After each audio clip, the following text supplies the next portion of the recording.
I'm a bit struggling right now, gotta be honest, but that's why we're here. Push through this.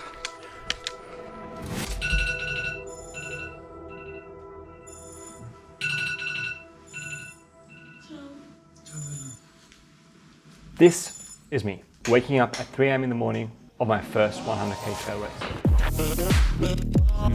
Months of training, travel, setbacks, doubts and choices had taken me right here to Thailand to take part in a race longer than anything I had ever done in my life. Was I ready?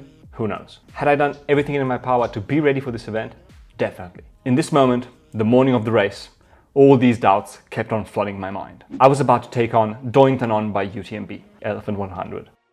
A single loop, 98-kilometer course with 6,000 meters of climbing, starting from Royal Park Rajapuek and making its way through the mountains surrounding the beautiful city of Chiang Mai. The route of Inthanon 100k was going to be a very complicated race to manage, both due to the unreal slopes and the terrain itself. A dense jungle with lots of fallen trees along the trails, stream crossings, monstrous climbs, and very steep descents. I was super happy to have chosen Inthanon 100k because I'd come to this city, Chiang Mai, Thailand, crazy city, full of flavors and colors, chaos and traffic at any hour of the day, street food with flavors so different from our own. It is located directly at the foot of mountains that rise up to 1,600 meters of thick jungle, full of trails everywhere. They can be steep, runnable, some are very visible and others are incredibly wild. The thing that struck me the most about the city was the community that exists around trail running and outdoor sports in general. It seemed like everywhere I turned, I found someone who was fueled by the same things as me. There really is a thriving community, passionate about running and in general about the outdoors. Preparing for the first 100k was not easy for me at all. It wasn't easy, well, simply because I'm not an athlete. I'm just a normal person who by chance 5 years ago experienced how movement and running really impacted my life in a positive way. Through running, I experienced firsthand how much setting goals that scared me, like Ironmans and now Ultras, and preparing and training for them with all the energies and resources that I could. Preparing for these challenges made me a better person. In particular, I really cherished the personal growth, the mental and physical growth that I gain insight to during training. That is the most important part for me. Finding the time, the desire and the willingness to train with dedication, motivation and the will to push ourselves beyond what we are right now to improve, both physically and mentally, I find to be probably the most interesting aspect of all of this endurance stuff. Maybe even more than completing the challenges themselves. And so the alarm clock rang at 3 AM on December 9th, 2023. Just enough time to prepare the Camelback Apex Pro backpack, putting in the last fresh flask from the fridge, and we were out the door on a 30-minute scooter ride to the start line. Cold. Was it morning or was it still night? I couldn't understand. The air was fresh and the roads were completely empty. We reached Royal Park Rajapuek, the start of the race, parked the scooter, let's go, and entered through the big white gate of the entrance. So this is the first time having someone helping me, and it is the best thing ever. To be together, going to the first start line is the best thing. Here I had my first breakfast, a frappe coffee, made with 1 Aeropress Americano with a ton of sugar, shaken until it creates a foam. This was about 40 minutes before the gun, in order to let the carbs and the caffeine kick in.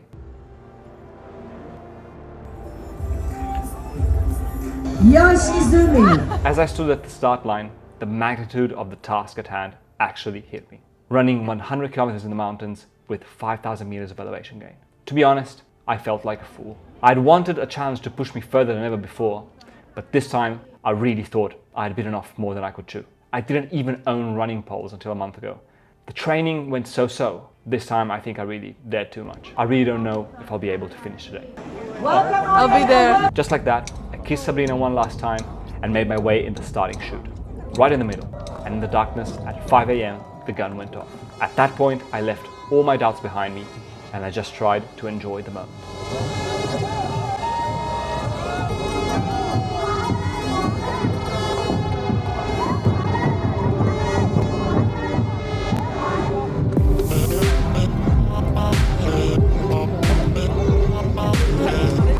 We started running on flat, exiting the Royal Park perimeter, and were then enveloped by the darkness of Thai rural roads. Everybody was finding their own rhythm to start this long adventure in the right way. The first kilometers were on asphalt, and then we turned left, which became then a path surrounded by trees. And a few hundred meters later, the first climb began. As the group started thinning out, and became more of a river.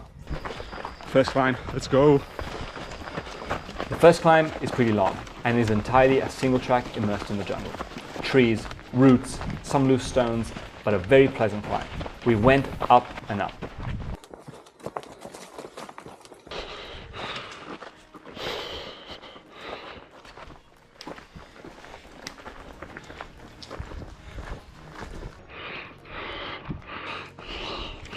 Seven K in, 88 more to go. Pretty big bottleneck, but to be honest, it's okay. Makes it so I don't overdo it. Feeling good. Let's go. It's really hot though. Super humid. And after an hour of pitch darkness, where only the headlamps illuminated a few stones in front of my feet, sunlight began to filter through the trees. Okay, it's daybreak, sunrise. Feeling good. I'm hanging on to a group that's doing pretty much my pace. In no time at all, we emerged onto the road and arrived at the first aid station. 12K in, gone past the first aid station, filled up with water. I got the extra flask filled up twice and drank it while I was there and leaving. And one more half-litre flask in here, full. Caught up to another group. Now there's a grueling climb. Feeling good, a bit less hot up here. Just taking my time, doing my own pace. Set off again down a mega slippery single track made of red dirt, which then gave way to a monstrously steep climb. I tried to savor and enjoy nature as much as possible. The sensations of moving within it, the sound of my steps on the soft earth. This first very long climb ended, and from here, after a small, very slippery descent. Ooh, slippery. Yes, my descent. So the first climb is over, it's done. Oh, now we have a really nice section, kind of like flat, rolling and then a bit downhill before we reconnect to the road again and get to Doistep. So the weather up here is quite cooler. It is above 1,000 meters above sea level. It feels really great. Time to attack. Second part of the course. Let's go. The kilometers here went by quickly. From this path, then onto the main road, passing behind the Doistep temple, and then plunging back into the thickest jungle I have ever seen. A beautiful single track winds through shrubs, palm trees and roots. In a small group of 3, we run quickly into the middle of the jungle, jumping over loose rocks, climbing over huge trunks of fallen trees on the trail, and having fun like crazy.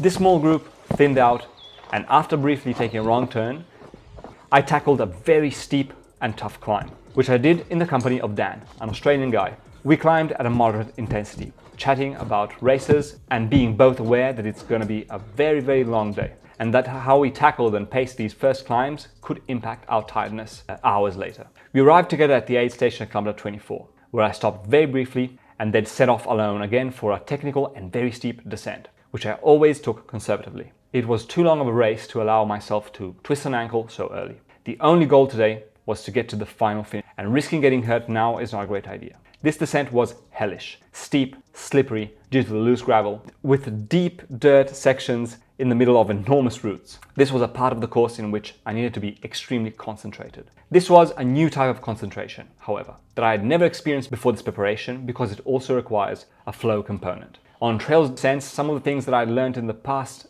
months of training had always been to pay extreme attention to where I place my feet, to keep the center of gravity low, but also to the fact that it is necessary to let go and let yourself be in some way carried by the trail. Concentration and flow, which when combined together in the right measure, can become really fun. I probably went a little bit too hard on this descent, and I'll talk about this more later. Hey, I've arrived here. I was super late, or at least I thought I was. And I'm gonna prepare this table for Patrick with all the supplies, and yeah, hopefully it will be more than enough. I'm still waiting. I was half an hour earlier. After finishing the descent, a beautiful runnable flat section started, and at kilometer 30, I arrived at the first aid station with assistance. I felt great, and seeing Sabrina there waiting for me raised my spirits Ciao. even more. Ciao, come va? Tutto bene? Ciao. Ciao bella. I put up some things for you here. C'è neanche un gel. Okay. They don't have it. No. Ciao. Vai, vai, vai, vai. Woo! Excited, I set off for a flat or almost flat section of about 13 kilometers inside a national park.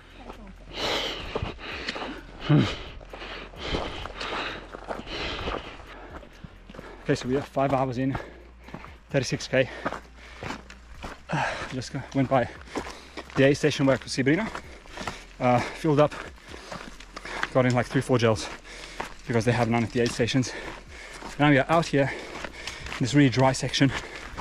Looks a bit like Australia. Beautiful. We have a bit of a climb and then we're going to head back towards the other side of the mountain.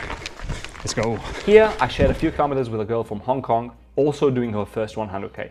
We chatted about a lot of things, the Alps, trails, differences between Europe and Asia. We overtook some people, and also another couple of people joined our group. At this point, however, I'm starting to really struggle a bit. Being with other people, I was probably maintaining a slightly too high intensity, and being low down in the valley, sometimes in exposed places, the heat and humidity really made themselves felt. From kilometer 31 progressively to 45, everything started to feel horrible. The effort felt hard, and I had to back off. And this was really a bad omen. Feeling this way so early in the race was not a good sign. My plan had always been to get to 50k feeling fresh, and then go from there. But at this point, I felt like shit, and it wasn't even halfway. I tried to eat and drink, but my mind was full of doubts. I was really struggling. Maybe I had pushed too hard on the first descent, which was very steep and destroyed my quads a bit. Something I promised myself over and over again to not do. But I pulled myself back in the moment. I put one step in front of the other on this red dirt single track, which was exposed to the sun.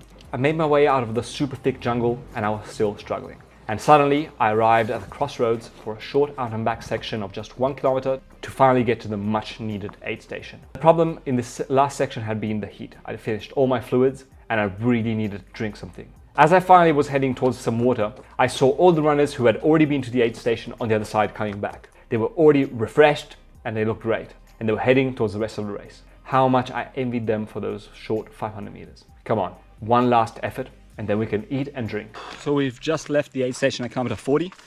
Man, I was so thirsty. I drank so much Pocari Sweat, like crazy amounts. I just kept on filling up the Camelback glass. Oh, I just drank so much. Coke. Now I've taken something like 4 or 5 gels, and we are about to approach the monster climb, the second monster climb. It's going to be basically continuous 1,000 meters. There's going to be an aid station up top. Man, the last section in the jungle was so bad. Nothing to see. Super boring, up and down. Some fairly steep parts. And yeah, basically I just wanted to be alone with music and just do my own pace. Now, while we wait for the aid station food to kick in, we'll start this climb. It's already super steep.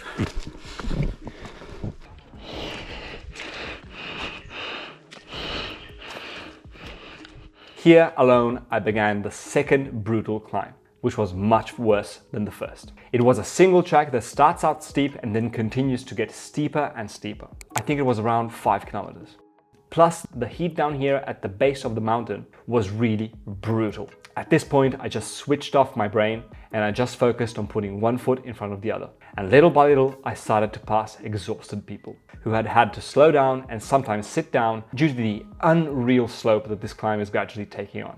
I ate, drank, and I actually started to feel better progressively going up. Contrary to the people who had to stop, I was using running poles. So on very steep terrain, I for sure had to manage my intensity, but I could go up quite easily because I could really help myself with my arms. Running poles to me are very useful, essential for races like this, and I highly recommend that you think about using them if you're taking on something like Inthanon 100. The last kilometer was absolutely brutal, with gradients of 35%, and more people had to stop. Suddenly, from this single track, I emerged onto a rough cement road, and I went up a little more. Took a right turn that took me down an almost undecipherable trail in the thickest jungle I have ever been in. I thought there was going to be another aid station here, but there wasn't even a shadow of it. So I just continued downhill, putting in some music in my ears and savoring the fact that I finally didn't need to do high intensity to climb, and I tried to recover a bit on this downhill. The ground here was very, very slippery and full of fallen palm trees. I needed to be careful. A couple of people passed me, but at this point, there was no longer any thought about trying to follow them and stick with them.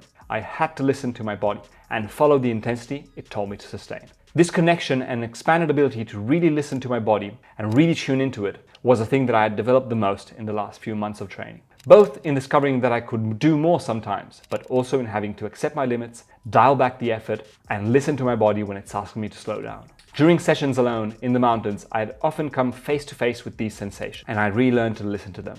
Indeed, sometimes I even used them to my advantage. Especially, I understood that many times the hard moments when the body just wants to give up and is telling you to stop, just as these moments arrive, if managed with intuition and pragmatism, so eating and drinking and dialing back the intensity, they go away, and oftentimes second winds appear. So I listened to the body in the jungle, I decreased my intensity, but always made forward progress without stopping. I covered ground. I emerged in a village where I had already passed during the long run recon.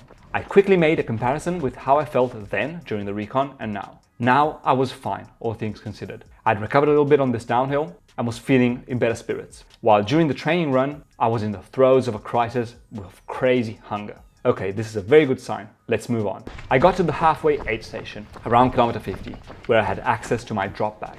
Here I took out gels to replenish the supplies that were running low, and I drank glass after glass of electrolytes to try and quench the insatiable thirst that the heat and humidity was causing me. And it seemed to be working a little. I tried to waste as little time as possible, and I set off quite quickly from the aid station, walking while I put things in my backpack and sharing a few steps with other runners from all over the world. Australia, Taiwan, Dubai, from everywhere. Throughout the entire event, meeting new people along the race course was really one of the best things of my first ultra. Second wind has arrived. Music, beautiful nature. Whew.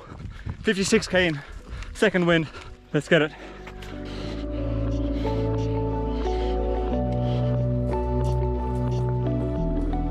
After a monstrous climb all in the jungle at kilometer 60, I met Sam from Hong Kong again, on a single track that to define as tropical is an understatement. It was technical, rocky in the middle of palm trees. How is everything going? I asked him. Very good here. We found ourselves together in the dense jungle, making our way between streams, fallen palm trees, and very rocky parts. A new second wind of energy was coming to me. I put in my headphones with some music, and a crazy thing happened. Absolutely epic. I struck a sequence of 3 or 4 songs that really pumped me up. In particular, Sum 41, the Hell song, which must have ignited some memories from when I was young, and I just started playing the song on repeat, because I really felt amazing listening to this music and moving. Here, the route, after a tremendous red dirt climb, opened up onto a hilly ridge. From here, a beautiful descent started on red, non-technical clay. Okay, so we are 60k in. We got this beautiful rolling descent. It's perfect for running. It's absolutely perfect. I took a gel with caffeine. I'm feeling absolutely fantastic. Woo!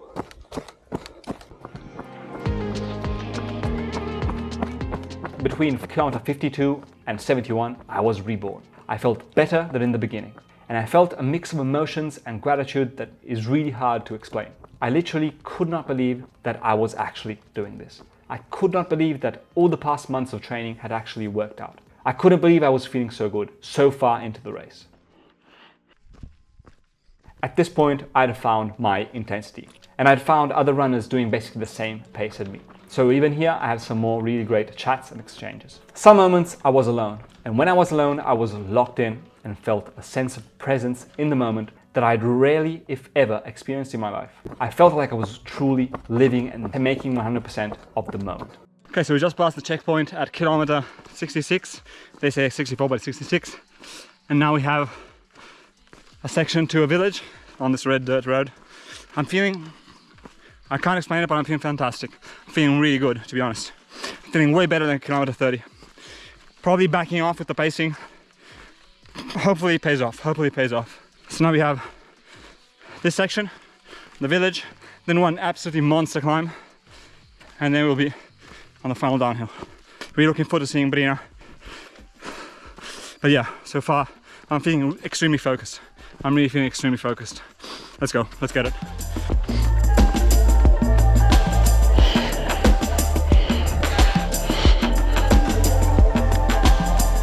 Okay, so I just arrived, waiting for him here. I lost contact with him. I don't know where he is. I hope everything is well. And yeah, this was one of the craziest road ever. We'll wait for him, we'll prepare everything. I got my sandwiches, everything is sorted. At kilometer 72, I reached the last aid station with assistance, where I see Sabrina. È che è una intermedia, sì, trust me.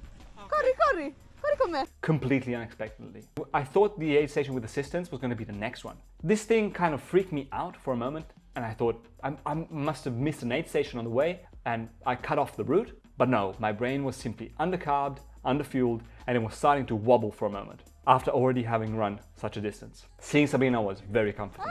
Non hai capito? Che è successo? Ho avuto un momento di esplosione totale. Ok, giù di qua, sì. Ma proprio grave. Sì? Hai detto che stavi bene? Preso, ma non hai capito. C'è una roba, non ho mai provato una roba così Ciao. in vita mia. Ciao bella. Devi fare qualcosa, no? Caricare l'orologio e riempire le tappe. Sì, sì, sì. Coca-Cola? Coca-Cola, metà metà. Oh. Mangia, mangia mega! Here, I really felt that I needed a change with nutrition. And a lot of my friends who'd already done ultras had told me that this was coming. I couldn't stomach any more gels. It was time to eat something solid. Up until this point, I had done only gels and maple syrup. The nutrition plan for the Inthanon 100k was to eat 1 caffeine gel every 2 hours, gels whenever I felt like it, 2 or 3 per hour, and I had a full flask full of maple syrup, so 500 milliliters of maple syrup from which to sip on. The rest of the calories were going to come from electrolytes from aid stations, where I would fill up my flask, and then switch to solid foods when I couldn't stomach any more sweet. Here, my body was screaming for me to eat something solid. Here, I was so happy to see Brina. Follow the channel for some time now. You know that me and Sabrina split up for a year and a half due to a lot of different reasons. And to be honest, I thought we were never going to be together again. But in life, you really never know what can happen. We started reconnecting again, and it was clear that something had changed. In this year and a half, both me and her had changed. We had evolved, we had become different humans. And completely unexpectedly, we reconnected. And today, taking on the Inthanon Elephant 100k with her by my side was an absolutely amazing experience. It was one of the best experiences of my life. This is probably the biggest highlight from my first 100k, was having a proper crew. Having Sabrina to help out at the aid stations was really something that it enhanced everything, and it made the ultra so much better. When you are really tired and destroyed by running so much, having someone you can rely on and that is hyped to help is really something that can completely radically change the experience. And I'm so happy that Sabrina was there. I think this was also the time that she saw me suffer more in my life. So here I spent a little more time with her, just to check in on her as well, if she needed anything or if she was having fun. And it appeared that we were sharing a little bit of the adventure. And I was extremely happy to see her also because she had prepared some Brinella sandwiches, which is basically a type of Nutella that she makes, but made with peanut butter, cocoa and maple syrup. I slammed down, I don't know, like 6 or 8 of these sandwiches, and they made me feel so much better. I gave her a kiss, thanked her so much, took a sandwich for the road and made my way out of the aid station. Ciao ciao! See you later! See you on the left!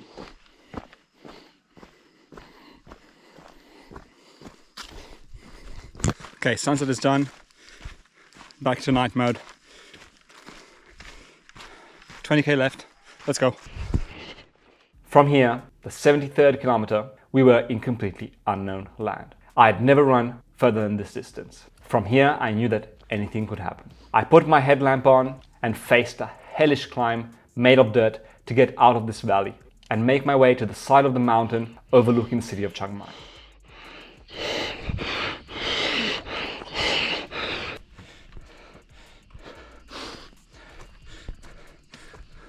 I'm not really sure how, but the first half of this climb ends, and I found myself at the Doi Pui campsite, from which you can overlook the whole city of Chiang Mai below, with its infinite expanse of lights. It was really pretty spectacular, seeing its lights shimmering in the darkness of the night. At this point, I continued on this climb towards Doi Pui Peak, which was the last highest point of the race. I tried to keep my effort low, and little by little, my energy returned. Here, after a right turn, a single track starts up to the summit. Here I was in complete darkness, in the jungle, at night, and I started to think, what am I doing? The most dangerous time to be in a place like this in the jungle is at night. How many snakes are hiding in these bushes? A friend of mine told me that they also saw some small bears here, not to mention the spiders, which I actually saw a couple. But nothing. I pulled myself back in the moment, focusing on the effort. I put some music in my ears and I just went up as fast as I could. My body and brain were telling me to finish this section, which was really dangerous and sketchy, as soon as possible. I passed between trees, I jumped over roots, and in this moment in the pitch darkness, where there was literally no one in front or behind me, I was alone in the middle of the jungle. And I realized how I was living such a new experience, so strong and powerful, and I felt truly grateful for the choices that had brought me to this point. With a cone of light from my headlamp shining on a sign, I finally reached the Doi Pui Peak. Okay, so we made it past Doi Pui Peak, the final monster climb, 400 meters, super hard. It's really cold up here. Now I've just eaten something. I'm about to start running again, not to Doi Pui village. I'm a bit struggling right now, gotta be honest, but that's why we're here. Push through this. The last part in the jungle was absolutely brutal, alone. Pretty scary to be honest, but we got it done. But now we're back on semi-road. Oh. In a minute I'm going to start running again. Let's go.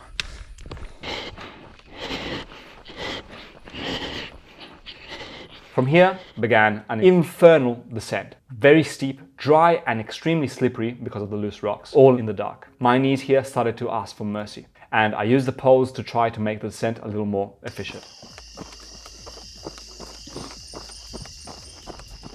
80k in, feeling great again, feeling absolutely great again.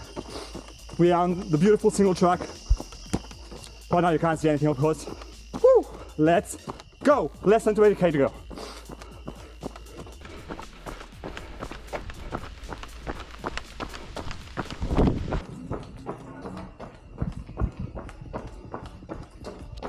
$83k in, we head to Doi Pui village. And I think there's an aid station up the top of this climb. It's a 100-meter vert climb on road. Let's go. The last 100 meters of altitude difference in a small climb on road, and I arrived at the last aid station at kilometer 85. At this point, I really couldn't believe that I'd done all this distance. I set off quickly from the aid station because now I could really smell the finish line. But unfortunately, I came across the final terrible descent. Very steep and bumpy at times, all in the jungle, and above all, it was a mixture of earth and white rock. This descent I'd actually done during the day, and during the day it's not that difficult. But at night, for me, with the light of my headlamp, I couldn't really distinguish the shadows from the rocks and the ground. So I proceeded carefully, with slightly creaky knees, but I was making progress. I met a lot of people on the way down, including the sweepers from the 50k, which were taking down the final people from that event, and exchanging a couple of words with them, even just asking them how they were doing, helped to distract me and keep my spirits up. I saw people sitting down to gather themselves and muster the strength to get down to the finish line. I got overtaken by a couple of people, but nothing really mattered at this point. I finally finished this descent, but it had really required a lot more effort than I thought. But I was holding on. I was close now, and I just had to put one foot in front of the other and keep a strong mark. 93k in. This is the final climb. It's a short 1k climb, 100 meters. Yeah, it's going to be a brutal descent, and then 2k to the finish line. Feeling toast. As you can probably tell by the voice, I didn't really film much the past kilometers because I was just hitting my toes on so many rocks and being careful to not face plant.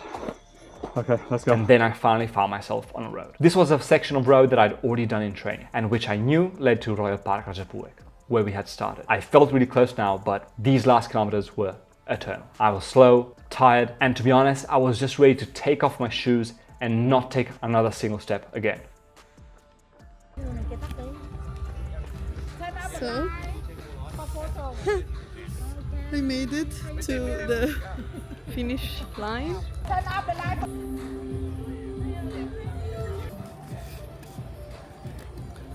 Waiting and waiting.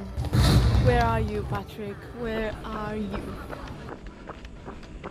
Above the sound of my footsteps, I finally started hearing music from the finish line.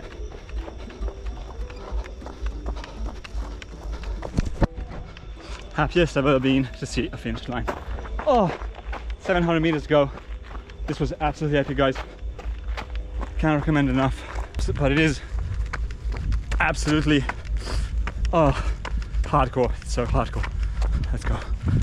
I turned right, made my way down a couple of steps, and finally I could see the temple where the finish line was. I found myself processing and reliving all the best and hardest moments of the day. The only thing I could really think about was that this, without a shadow of a doubt, was one of the most transformative, intense, hard, and beautiful experience I've ever had in my life. Where? Oi! Where?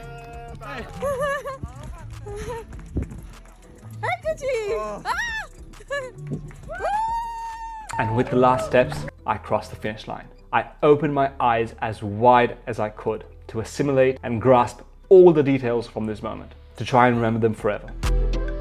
A mixture of a million different emotions overtook me. Happiness, pride, and relief at not having to take another step. This is the hardest earned medal I've ever had. Oh. But more than anything, I felt that this event redefined the limits of what I thought was possible, and it opened my mind to what other challenges might be possible. After the finish line, I was completely wrecked. The total distance was, I think, just over 98 kilometers. The biggest thing that I felt was extreme pain in my legs and especially in my knees. The downhills had really taken a toll. As my feet were screaming to me to take my shoes off and sit down, which I immediately did, I checked the stats. So it took me 17 hours and 20 minutes to complete Inthanon 100k, which was about the time that I thought I could do. I think I could have gotten sub 17, but it's a result that I'm super stoked with. The course was very challenging for me, and being my first ultra, I was very happy with the result. This placed me in an overall rank of 98 out of 625, by gender 79th out of 505, and by age group 28th out of 104. To be honest, not that it matters, but it's funny that this is like the best result that I've had in any race that I've done, including Ironmans. And at that point, I just sat there and tried to relish in the moment. I just tried to take in as much as I could and just sit there and think about what I'd done. I mean, 100k for me was really tough. Really tough, I'm not gonna lie. It was not tougher than I was expecting. It was harder in different ways than I was expecting. I wasn't expecting to have such knee pain towards the end. That really was something I wasn't expecting. I thought that I trained the downhills okay, but what do you know? I probably had to train more the downhills. But yeah, all in all, it was definitely the hardest experience that I've done. It was the highest TSS of any event that I've done. And it was the most fun event that I've ever done. It was so cool to just run through nature, see so many different things. It was really amazing. So definitely I encourage any one of you guys who's ever thought about taking on a 100k ultra to do it. It is totally worth it. It's an experience that you will never forget in your lives, I think. I still have goosebumps when I think about that day, because it is not the most extreme thing, of course, you can do. There's so many people who've run 100 miles or even longer distances in more challenging places, but to me, it was a really big challenge. From where I was coming, it was a huge accomplishment to do it. And I'm so happy that I did it, and I'm really stoked about how the day went.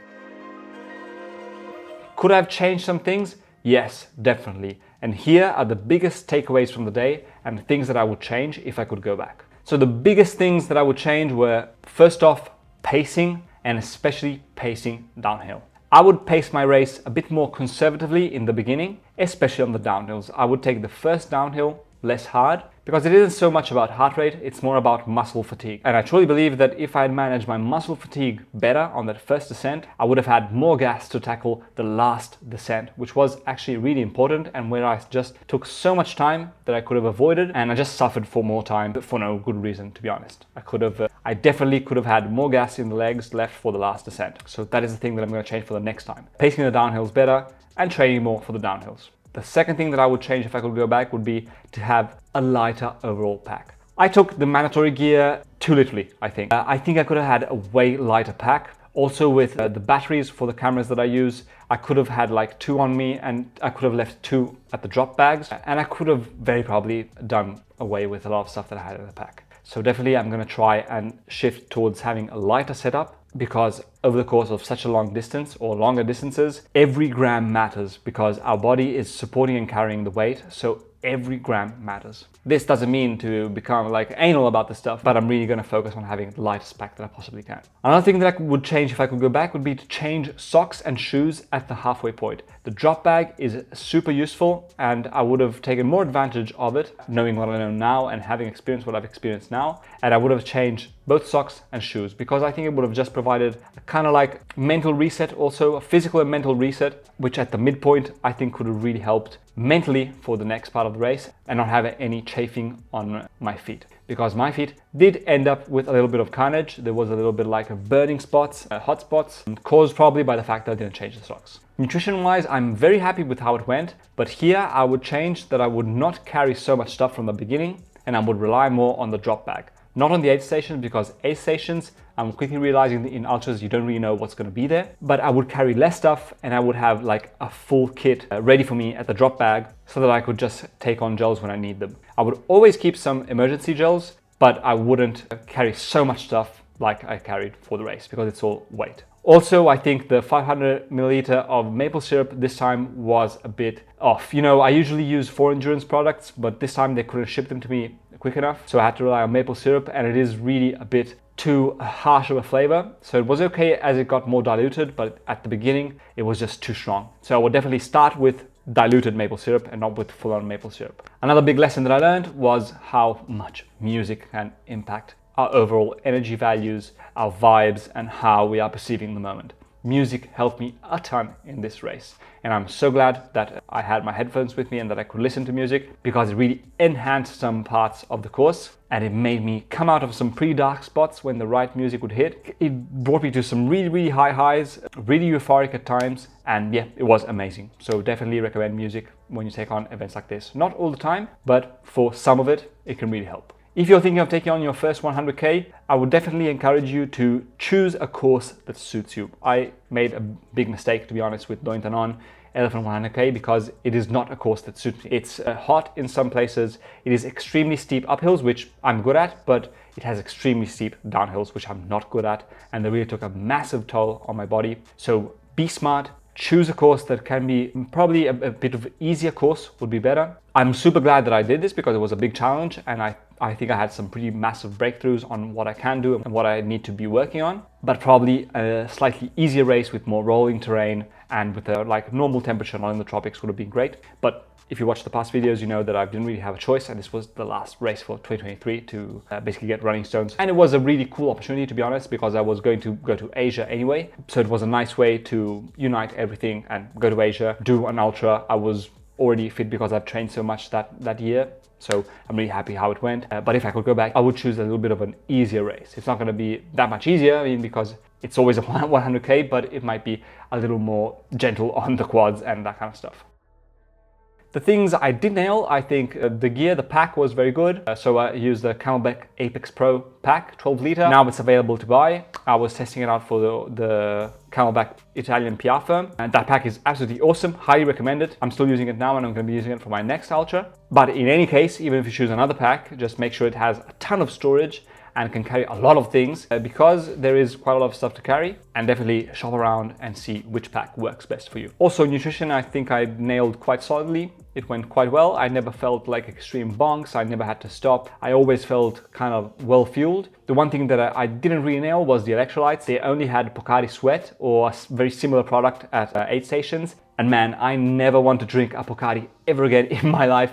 I just find that when I drink Pocari, it just sits in my stomach. I find it heavy, like a heavy drink, even if that is even possible. But for the rest, like carb-wise, I think I nailed it. When I switched to solid food, was a great idea, to be honest. So yeah, nutrition went really well. Shoe choice, I went with the Hoka Stinson 7, and I highly rate the shoe for long distance, like this one. It was the perfect shoe, I think. A lot of cushioning, felt great. The only thing I would have done would have been to probably switch out the shoes midway, as I said before. So yeah, there you have it, guys. My first one, how it went. I hope you liked the story. I hope it gave you a glimpse into the unknown of taking on your first ultra marathon. 100K for me was absolutely brutal, but it was brutal in a very good way, a good way that makes you want to do more. And I'm definitely going to do more. And the next race I'm setting up for is going to be the natural progression from 100K. It's going to be 100 miles. I'm going to do Istria 100 on the 4th of April 2023. So subscribe to the channel if you want to see how that goes. I hope you liked the video. I hope you found some value from it that you can apply in your own training. This is everything I've got for today. Consider subscribing to the channel if you like the video, and I will see you in the next one. Peace out.